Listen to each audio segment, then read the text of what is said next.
Lytudiep welcomes all viewers back to my channel. Where did Tu Diep go? Is she safe now?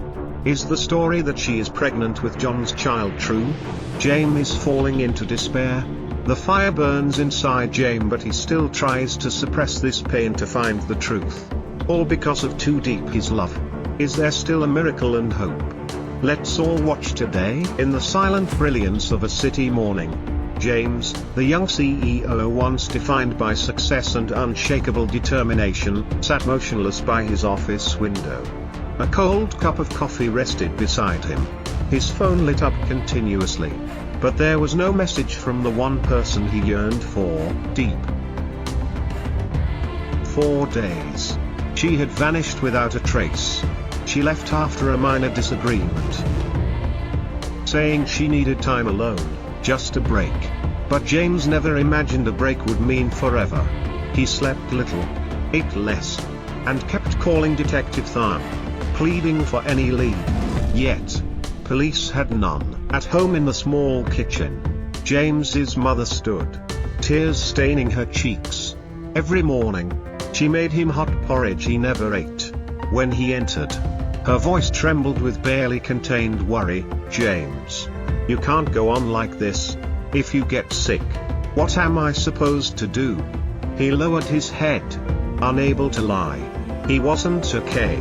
He couldn't be. When his heart was missing, he made a decision: hand over the company to his trusted assistant. Tu Diep, once a disciplined leader, he was now a man driven by despair, plastering missing person flyers across every neighborhood and factory.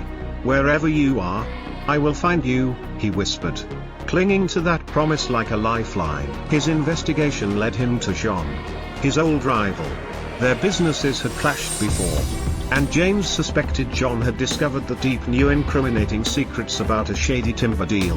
When the police detained John for illegal logging, he kept his lips sealed. "I don't know her," he said repeatedly, but James sensed the lie. One rainy night, officers found a woman and her sick child collapsed on the roadside. They were poor, living in a decrepit rental. James quietly arranged food and medicine. In the exhausted mother's eyes, he saw an echo of Diep's essence, fragile and in need. A chill ran through him. If Diep was out there, lost and vulnerable, who would help her? James returned to their former home in the outskirts, where they once lived before everything changed. The vines she planted had withered, and the house felt abandoned. He sat at the old kitchen table, the one where she once brewed tea for him, held her scented handkerchief to his face. That was where the first tear fell. Guilt overwhelmed him. If only he'd listened to her, understood her better. If only he hadn't ignored his father's warnings about their different backgrounds. Elsewhere, Huyen, an old friend of Diep, hired a team to track her down. They demanded 20 million dong up front, promising nothing. One searcher looked at Diep's photo, paused, and said, "I think I saw her near the northern border. Walked with a man. Seemed dazed." James took the lead. Within hours, he drove north with a small team of investigators, gathering eyewitness accounts from truck drivers, border officials, anyone who'd seen a frightened girl matching Diep's description. 3 days later, they arrived at a ramshackle hut hidden in the forest. The wooden door creaked as James stepped inside. There she was, Diep, brittle, disheveled, seated on the dirt floor.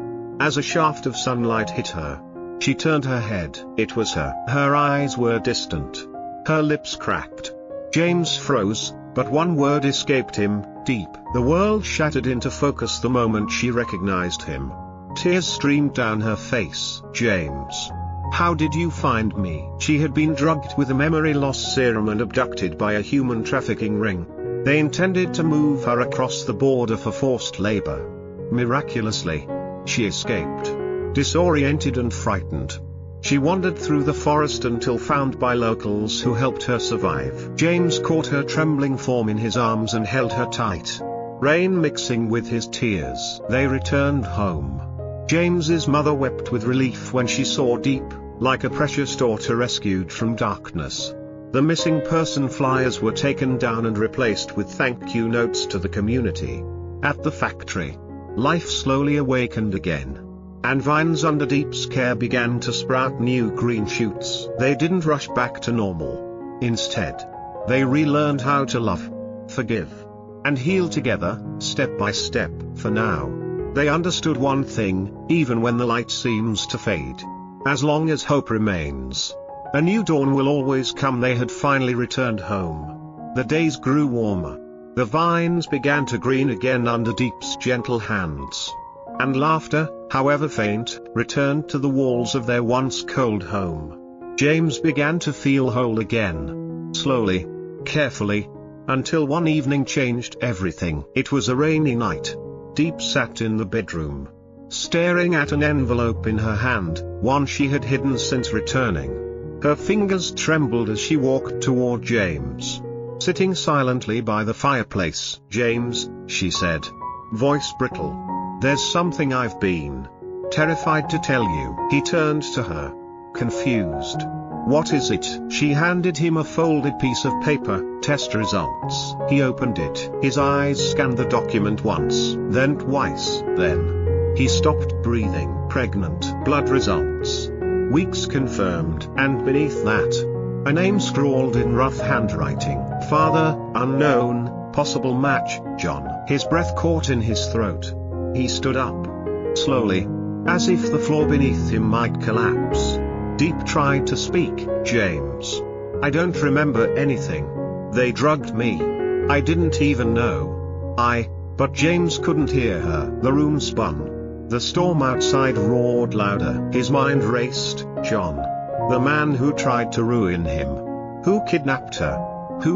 The thought was too much to finish. And now, a child, his enemy's child. He looked at Diep, tears streaming down her face, her hands over her stomach, and for the first time since finding her, he didn't know what to feel. Love? Rage?